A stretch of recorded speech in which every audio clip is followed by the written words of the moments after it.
A team of geologists conducted ground-penetrating radar scans around the Great Sphinx of Giza.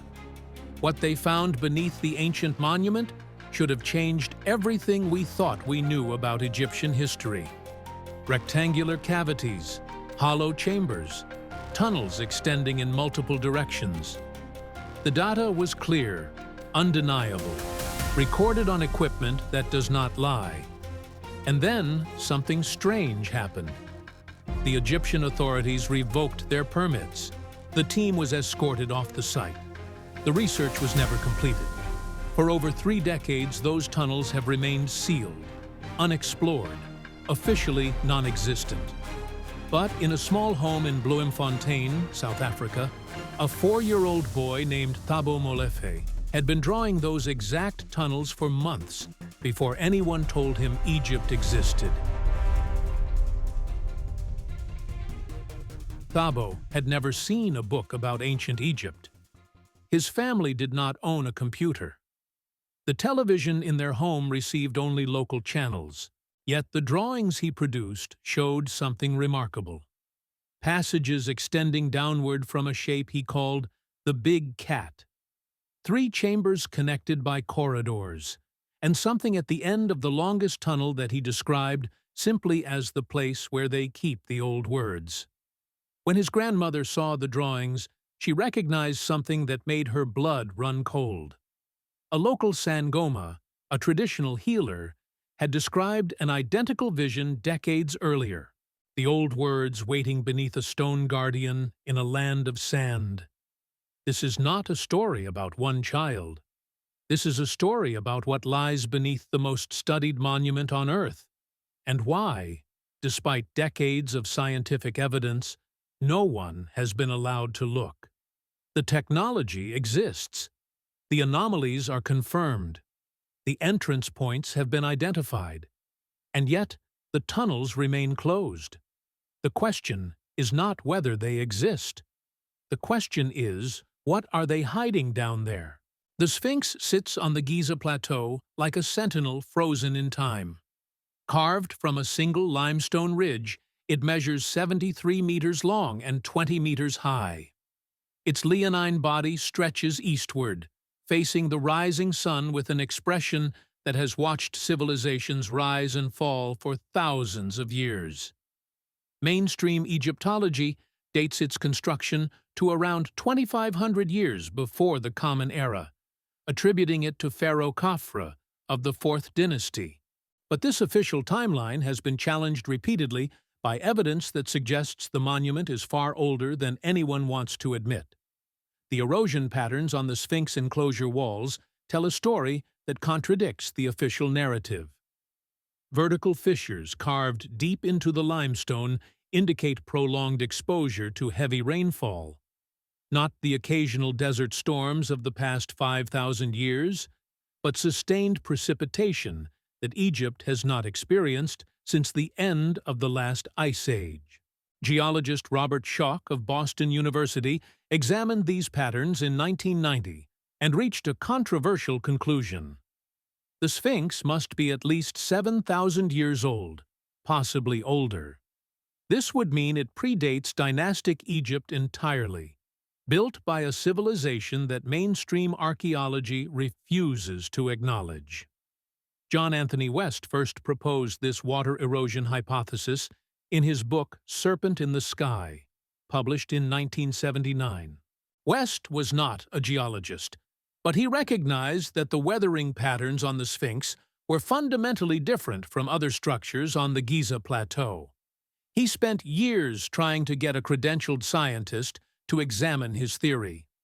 When Schoch finally agreed to visit the site, the evidence was overwhelming. The Sphinx enclosure showed unmistakable signs of water weathering, while nearby tombs cut from the same rock showed only wind and sand erosion. Same rock, same location, completely different weathering patterns. The only explanation was time. Vast amounts of time. But the age of the Sphinx is only part of the mystery. What lies beneath it may be far more significant than the monument itself. For nearly a century, researchers, psychics, and scientists have claimed that underground chambers exist beneath the Giza Plateau, chambers that contain records of a lost civilization, technology that predates our understanding of human history, knowledge that has been deliberately hidden from the world. The most famous prediction came from Edgar Cayce, an American mystic who conducted thousands of documented readings between 1901 and 1945. Cayce would enter a trance state and speak about subjects he had no conscious knowledge of, including detailed information about ancient Egypt. His readings were meticulously recorded by stenographers and are preserved today at the Association for Research and Enlightenment in Virginia Beach. Among the thousands of transcripts, certain readings stand out for their specificity about what lies beneath the Sphinx. In reading number 378-16, given in October of 1933, Cayce described a chamber he called the Hall of Records. According to his vision, this repository was built by survivors of Atlantis, who migrated to Egypt before the final destruction of their homeland. The hall contained the complete history of humanity from its earliest beginnings, along with records of Atlantean technology and the story of how civilization was seeded on Earth. Cayce said the entrance to this chamber lay between the Sphinx and the Nile River, accessible through a passage that connected to the right paw of the monument. Cayce made another remarkable claim. He said the Hall of Records would be discovered when humanity was ready to receive its contents. The timing, according to his readings, would coincide with a period of great change on Earth. He predicted this discovery would occur before the end of the 20th century. As that deadline approached, researchers who took Cayce seriously began pushing for scientific investigation of the area he had indicated. What they found beneath the Sphinx would validate at least part of his vision, though the full discovery he predicted remains blocked to this day. If this story is making you think differently about what we have been told about ancient Egypt, you are not alone. Thousands of viewers are discovering these hidden chapters of history through this channel. If you want to continue exploring these mysteries, take a moment to subscribe and turn on notifications. There is much more to uncover together. The first serious scientific attempt to scan beneath the Sphinx came in 1977. The Stanford Research Institute, known as SRI International, conducted an electromagnetic sounding survey of the Giza Plateau. The technology used was cutting-edge for its time, capable of detecting underground anomalies by measuring how electromagnetic waves reflected off subsurface structures. The team was led by Lambert Dolphin, a physicist with extensive experience in remote sensing. What they found exceeded their expectations. The SRI survey detected several anomalies beneath and around the Sphinx. The most significant was a large rectangular chamber located beneath the front paws. The data indicated a hollow space roughly 9 meters below the surface, with dimensions suggesting deliberate construction rather than natural cavity. Additional anomalies appeared along the sides of the monument, hinting at tunnels or passages extending outward from the main chamber. The research team was preparing for a more detailed survey when their permits were suddenly revoked. No explanation was given. The project was terminated. 14 years later, another team would confirm and expand upon these findings. In 1991, geologist Thomas Dobecki joined Robert Schoch at Giza to conduct seismic refraction surveys around the Sphinx enclosure. This technique uses sound waves to map underground structures, similar to how sonar maps the ocean floor. Dobecki's equipment was more sophisticated than what SRI had used in the 70s. The results were unambiguous. Beneath the Sphinx, multiple hollow spaces existed at varying depths. Dobecki identified a large rectangular cavity beneath the left paw of the Sphinx, positioned roughly 5 meters below the surface. He also detected what appeared to be a tunnel running from beneath the rear of the monument toward the second pyramid of Khafra. The seismic data showed clear velocity changes that could only be explained by the presence of hollow spaces. When Dobecki presented his findings, he noted that the cavities appeared to be of artificial origin. The geometric regularity of the shapes ruled out natural formation. Someone had carved these chambers long ago. In 1996, a team from Waseda University in Japan conducted the most comprehensive survey yet. Using electromagnetic radar and resistivity measurements, they mapped the subsurface of the entire Sphinx complex. Their findings confirmed everything Dobecki and SRI had detected, and added new discoveries. The Japanese team identified a tunnel running north from the Sphinx toward the second pyramid. They found additional cavities beneath the southern side of the monument. Most significantly, they detected a large hollow space beneath the pause that appeared to be connected to other underground structures by a network of passages. The Waseda University report should have triggered immediate excavation. Multiple independent surveys using different technologies had all detected the same underground anomalies. The scientific consensus was clear. Hollow chambers and tunnels existed beneath the Sphinx, yet no excavation was authorized. Instead, the Egyptian authorities under Zahi Hawass, then Secretary General of the Supreme Council of Antiquities, dismissed the findings.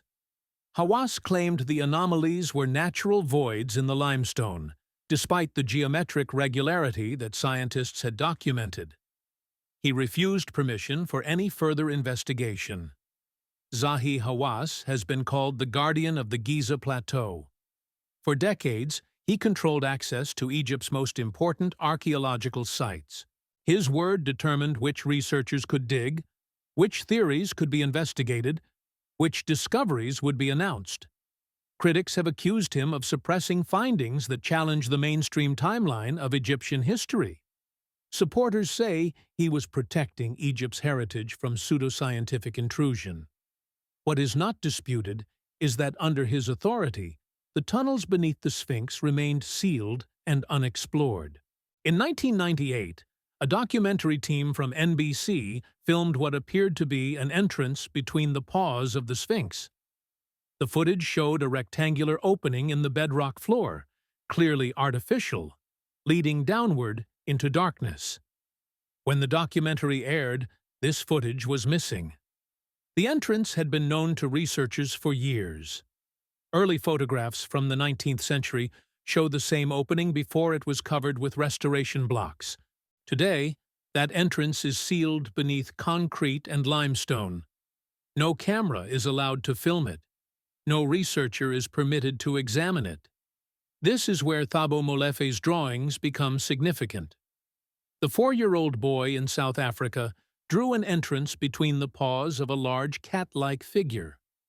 He drew passages extending downward and outward. He drew 3 chambers connected by corridors.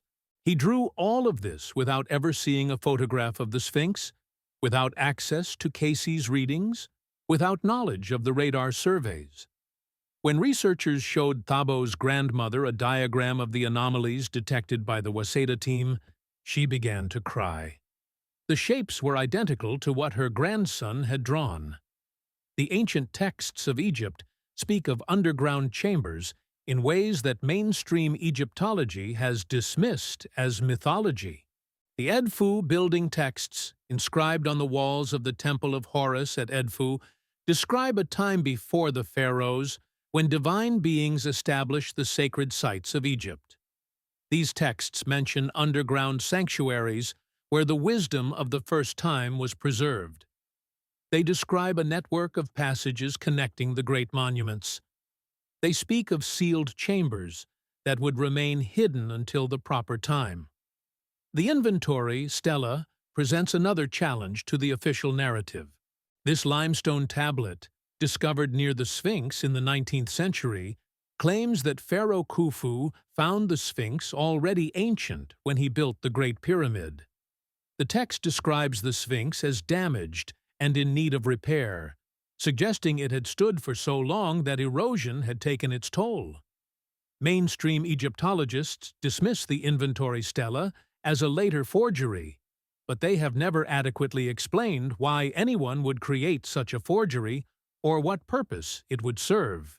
The Turin King list goes even further. This ancient papyrus, now housed in the Egyptian Museum in Turin, Italy, records the rulers of Egypt from the earliest times through the New Kingdom. But it begins not with human pharaohs.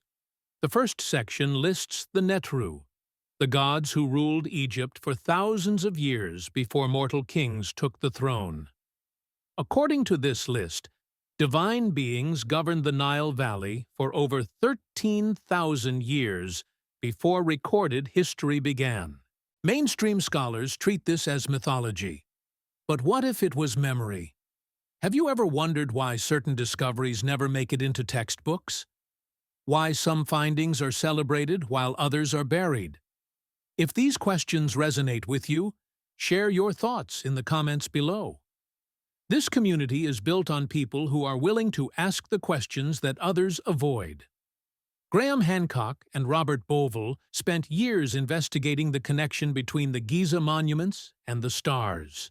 In their book, Message of the Sphinx, published in 1996, they argued that the three pyramids of Giza were positioned to mirror the three stars of Orion's belt.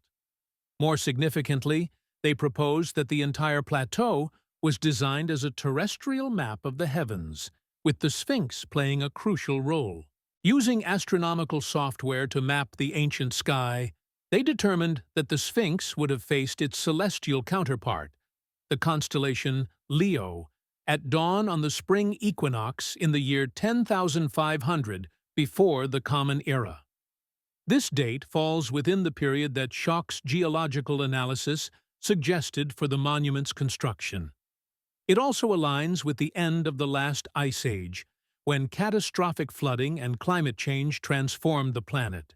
Hancock and Bovell proposed that survivors of an advanced prehistoric civilization built the Sphinx and the earliest structures at Giza as a message to future generations.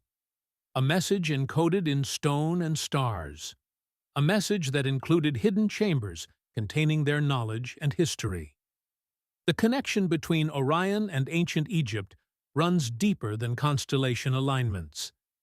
The Egyptians called Orion Sa and associated it with Osiris, the god of the afterlife and resurrection.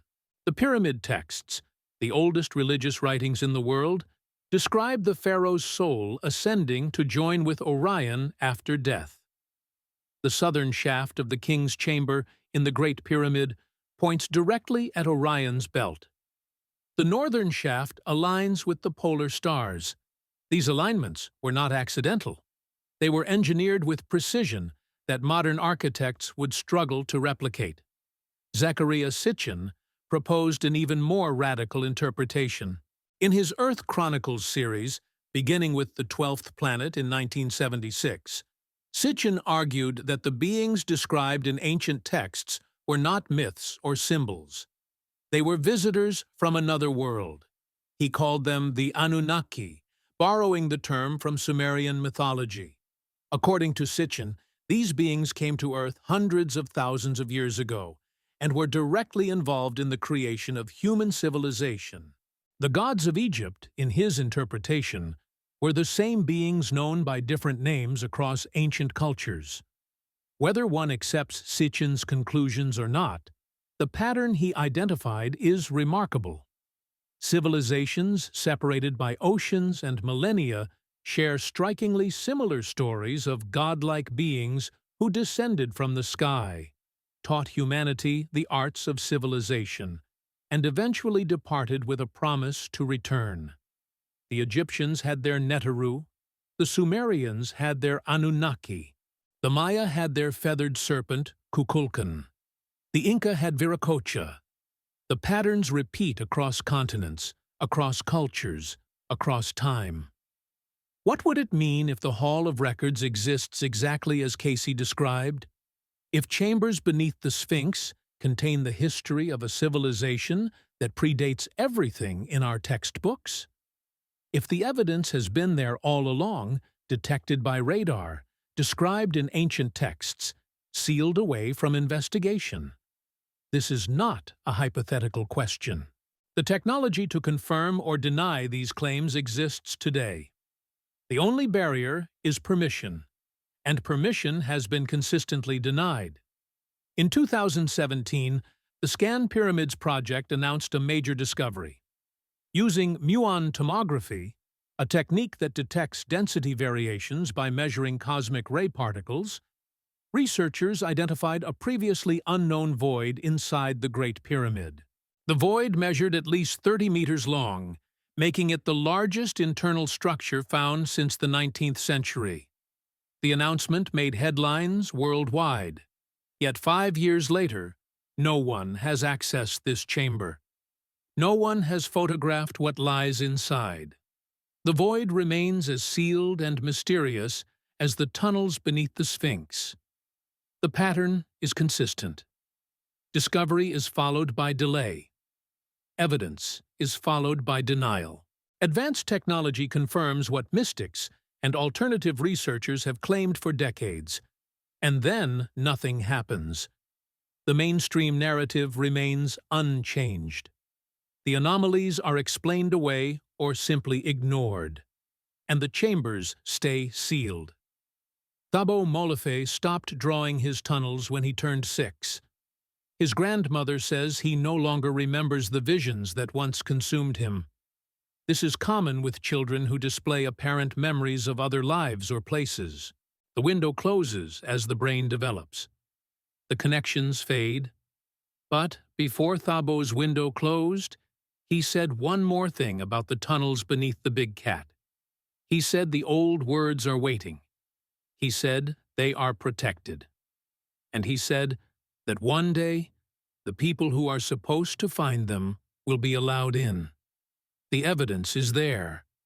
Beneath the Sphinx, chambers exist. Tunnels connect them. Entrances have been found and sealed.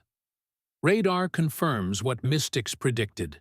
Ancient texts describe what modern archaeology ignores. The only question is why. Why has no one been allowed to look? What lies in the tunnels they will not show? Edgar Cayce said the Hall of Records would be opened when humanity was ready. Perhaps we are not ready. Perhaps those who guard the site believe they are protecting us from knowledge we cannot handle. Or perhaps they are protecting themselves from truths that would rewrite history. A 4-year-old boy in South Africa knew about tunnels beneath a monument he had never seen.